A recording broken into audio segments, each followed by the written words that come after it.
Hello, my name is Darren Thomas and I am the Director of Educational Research Techniques. In this video, we're going to be looking at how to evaluate limits of functions algebraically. So let's go ahead and get started. So this chart right here, we're going to be referring to it throughout the video. It gives you different tools for how to deal with different terms that you might find in limits as you're trying to, of course, solve them algebraically. But at the end of the day, what you really have to keep in mind is that when you're solving functions of a limit, often a lot of times you just plug in whatever value is for x inside for the limit to get the answer. That's the general rule. But there are different things we have to keep in mind. Now, I don't want to deal with all of these terms or all these different shortcuts here on the screen because it's really hard to memorize stuff and it's better to learn it through application. So we're going to start with our first example, and as we go through these examples, there'll be 3 of them in this video, I will show you which one of these different little shortcut tools we can use to try to figure things out. So here's the first one. We're going to have the limit of x as it approaches negative 12 of negative 2x plus 2. This is our first one. And you can see there's not a lot of space here, so I'm going to have to go to another screen here. So let me go ahead and do that, rewrite that. The limit of x as it approaches negative 12 of negative 2x plus 2, like so. Now, the first thing we're going to do is we're going to split apart these 2 terms right here. And this comes from the idea of sum of functions. This guy right here, the second little box down, third box down right here. So when you have a limit of x to a of f of x plus g of x, you can split these apart. See how they got the fx and the g of x separate now? They're separated. And so you're able to still, the sum of the limits is the same as the limit if you want to make it as complicated as possible. So let me rewrite this for you. This is what it's going to look like now. I'm going to have the limit of x approaching negative 12 of negative 2x plus the limit of x approaching negative 12 of 2. All right, so this is the sum of the function. That's what's happening here. Now, what are we going to do next? We're simply going to try to make this as simple as possible. So the first thing we're going to do now is we're going to take this negative 2 here and we're going to move it out front. And the idea for that is constant term of function. So if you look at the second column right here, you can see we have the k inside times f of x or whatever, but right here we move the k on the outside. This is our rationale. So far we've talked about 2 of these, sum of functions and constant times a function. Again, if you learn about these individually and memorize them, it's just hard to remember. But if you actually apply them immediately, it makes more sense, at least for me. So if we do that, we get the following. We get negative 2, because we moved it out front, times the limit of x approaching negative 12 of x, plus the limit of x approaching negative 12 still of 2. And so we just move that, coefficient here, if you will, that constant out front because we're multiplying by it. Now, all we simply do now is we plug in negative 12 wherever we see x. So we're going to get the following now because negative 12 is the limit, basically where the values stop at. So we got negative 2 times negative 12 plus 2. And then for the final answer, we're going to have 24 plus 2, and our final answer is 26. That's how we do it. Now, most of the time, when people get comfortable with this, they skip right down here to this.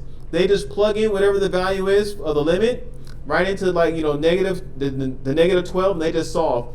But when you're first learning this, it's important to go through all the steps so that you are comfortable with exactly what you are doing. So let's do 1 or 2 more. So we're going to do our next one now. All right, so here's our next problem. So we're going to have the limit of x approaching 4 of x to the 3 minus 5, like this. So the first thing we do is we want to separate these, and it's going to be the difference of function. If you look here, the sum of functions when you have a plus sign, when you split apart your function. But the difference of function when you have a negative sign, it's not that deep. So we start originally with the limit of x approaching a of f of x minus g of x. That becomes the limit of x approaching a of f of x minus the limit of x approaching a of g of x. That's kind of what's happening here. So we're taking the difference of functions because this time we have a subtraction sign inside our function. So this is going to equal, if we start to work on it, the limit of x approaching 4 of x cubed minus the limit of x approaching 4 of minus 5. I guess it's going to end up being positive 5, huh? Yeah, I'll make that a positive for now. Yeah, it's going to be positive because then the minus sign's out here. Okay, so this is the difference of function. So this is what we end up having now. So what we do now is, we go straight to plugging in the values for x. That's all we do. And so now, since we have a 4 here, we're just going to plug in the values, and we're going to do this. We're going to put in 4 to the 3, because that comes from up here, right here, minus, all we got to do now is 5. I don't even really need this guy right here. That's just probably confusing people. So minus is a positive 5, but I'm pretty sure you could tell that by now. Minus 5. So 4 to the 3 is 64. 64 minus 5, and that gives the answer of 59.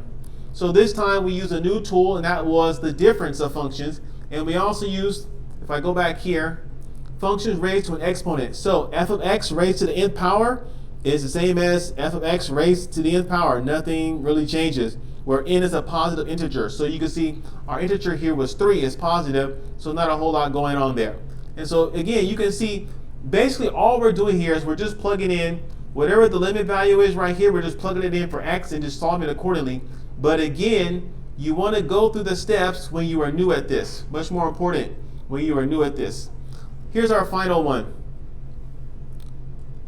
So now we have the value of the limit, of x approaching negative 1 of x to the 4th minus 4x to the 3rd plus 5.